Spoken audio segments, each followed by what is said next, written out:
The following is a Simpronto media production. Leaders, real life leaders.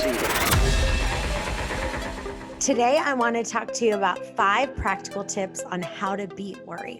So I called my grandmother, who's 99 years old. She lives by herself and she has her own apartment, and everyone asks her, how do you have such a great mental attitude? And why do you look so great at 99 years old? And one of the things she always says is that she just doesn't worry about anything. She's one of the few people that I know that truly does not worry. And it's funny because I just recently called her and I asked her, I was like, I know you never worry about anything, but everything going on with the coronavirus, are you worried? And she said, no, I'm not worried. She said, I'm bored. I haven't been out of the house in over a week and I'm going stir crazy. But even with everything going on with the coronavirus, she is saying, nope, I'm still not worried. Well, our world doesn't offer a lot of real peace, does it? Everything going on with the coronavirus, people are having different emotions. Some people are sad, some people are anxious, some are depressed or angry. But if you ask most people, besides my grandmother, they would say, you know what? I am worried right now. I just don't know what to do. So if I asked you to define what is worry, like what is the definition? A lot of people will be like, I don't really know. I mean, I know I have a little bit of anxiety. I have fear of the future. I kind of have a pit in my stomach. Feel uneasy. I just feel stressed. It's kind of like people can't define it, but everyone knows what it feels like. It's just kind of hard to explain. So first, I want to say this, that there is a difference between worry and legitimate responsibility and duty. Legitimate responsibility means, look, I've got certain obligations I need to do, and I need to carry them out to the best of my ability. But worry goes to the next step and is like, I'm just going to keep fretting about it. I don't know what the outcome's going to be. Oh, I'm so stressed. And it can literally make you like deer in headlights and completely stressed out. So what I'm not saying is just to forget all of your duties, forget all your responsibilities, just sit around the couch, eat bonbons, drink coffee, and watch Wheel of Fortune all day. No, I'm not saying that. But here's my first tip. So I love the quote from Stonewall Jackson. He says, consequences is God's, duty is ours. So it's saying that consequences are God's. Like, we're not talking about duty. We're not talking about fretting over the consequences. We're saying, look, I need to pray about it to God, and God, I need to know what you want me to do, but there's outcomes that I have no control over. All I'm going to do is the action steps. So for example, let's say you have a business. And let's say you can still work from home. Like, don't just sit around and not make calls. Have people check on them, find out if they can help them. Even if you're not going to do business with them, it'd be nice to just say, like, what can we do for you? How can I help? Just talk with them. And if they do need your services, and you can perform work right now, then start making phone calls. Don't just sit around watching TV all day. Tip number 2. Remind yourself that worrying doesn't do any good anyway. My grandmother always says this. She's like, if you think about it, people worry about hundreds of things that never even happen. It doesn't even help the situation. It only hurts it. And she's like, I'm not going to worry about these 99 things that have never even come about. Even the Bible says that worrying doesn't do any good anyway. The only thing worrying is going to do is that it's going to make you sick. It's not going to lengthen your life, but it very well could shorten it. Corrie ten Boom said, worrying does not empty tomorrow of its troubles. It empties today of its strength. That's such a great quote. Let me say it again. Worry doesn't empty tomorrow of its trouble. It doesn't change that, but it will empty today of its strength. So remind yourself that it's not going to make a difference. So if it's not going to help anything, why do it? What worrying says is, if I worry, it'll make some big positive difference in how things go. And that's just not true. Number 3, remind yourself that God takes care of the birds. How much more will he take care of you, and how much more valuable you are? Jesus said to his disciples, therefore I tell you, do not worry about your life, what you will eat, or about your body, what you will wear. For life is more than food, and your body more than clothes. Consider the ravens. They do not sow or reap. They have no storeroom or barn, yet God feeds them. And how much more valuable you are than birds. Who of you by worrying can add a single hour to your life? God says, you don't need to worry about me taking care of your needs, right? Consider the birds. They don't have storerooms or barn houses, right? And birds don't get all stressed out about life. They're just flying away and they're doing what they're supposed to do, and God meets every one of their needs. Now, the point is, if God runs the birds that way and the plants that way and the animals that way, then why would he run you and I any differently? Think about it. Worry takes a lot of concentration, a lot of effort, and a lot of focus. Hey guys, I want to take a minute real quick to tell you about this retreat that I'm putting together.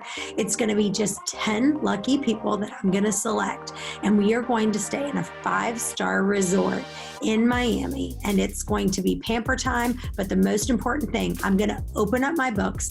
I'm going to show you everything. You're going to leave there with my Word docs. You're going to leave with a USB drive with all the information that I've possibly done, every system in place. A lot of times you go to these conferences, you get all jazzed up, but you don't walk away with anything. You're going to walk away with this retreat with tons of systems. Go to chantelray.com/retreat to learn more.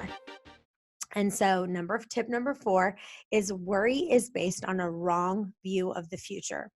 God promises to us as Christians that our future is in his hands, right? And he's going to take care of us, right? God promises in his word that he's going to take care of all of your needs. He's going to be right there, and he's going to be right on schedule. I'm always thinking about things in the future and thinking, I don't know if I could handle that.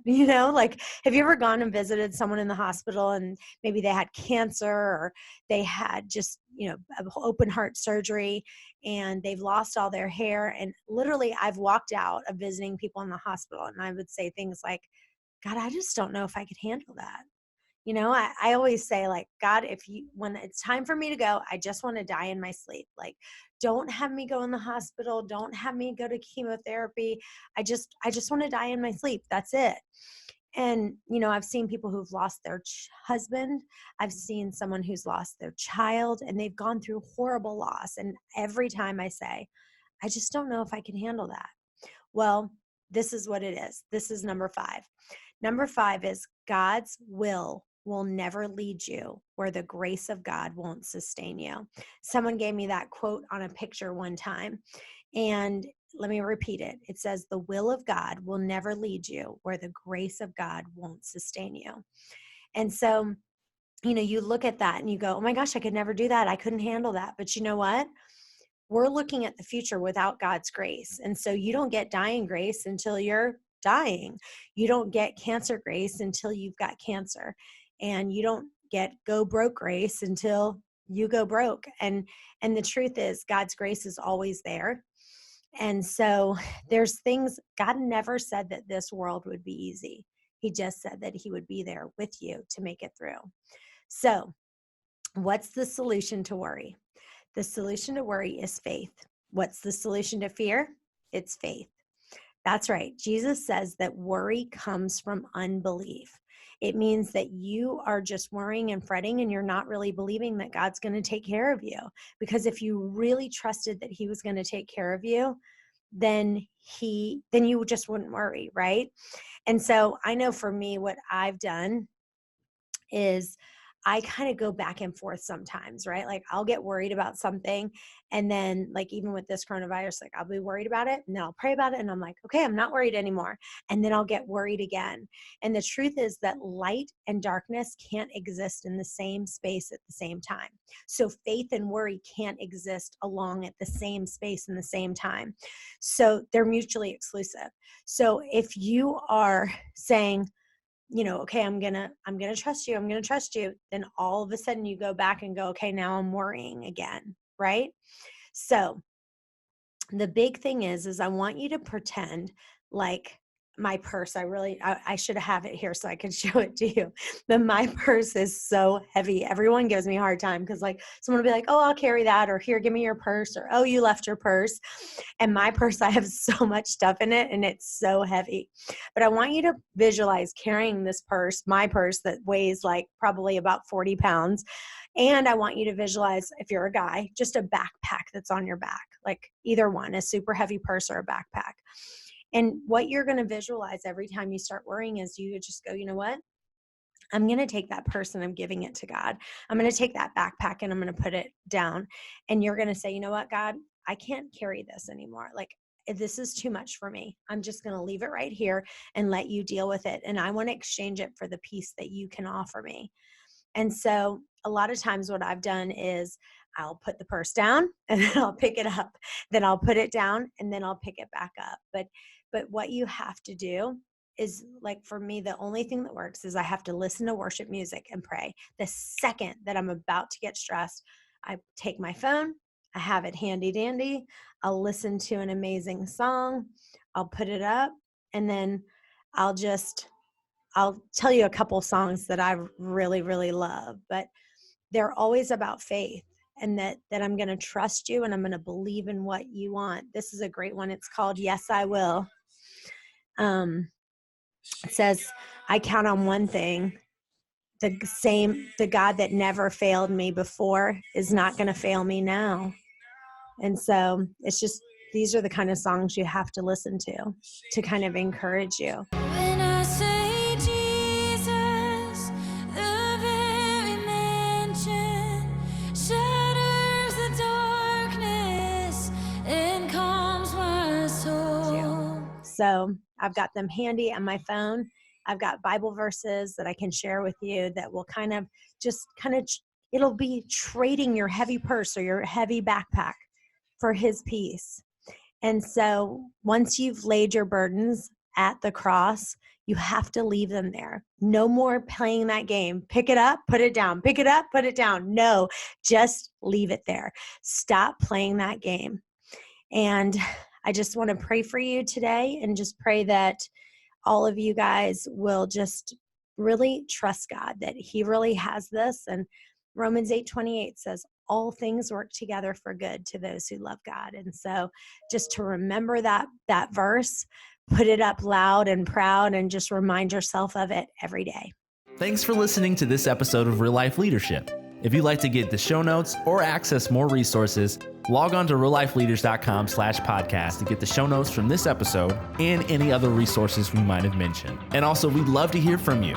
Be sure to review or rate this podcast on Apple Podcasts to help spread the word. And if you have any leadership questions you want answered, email podcast@reallifeleaders.com.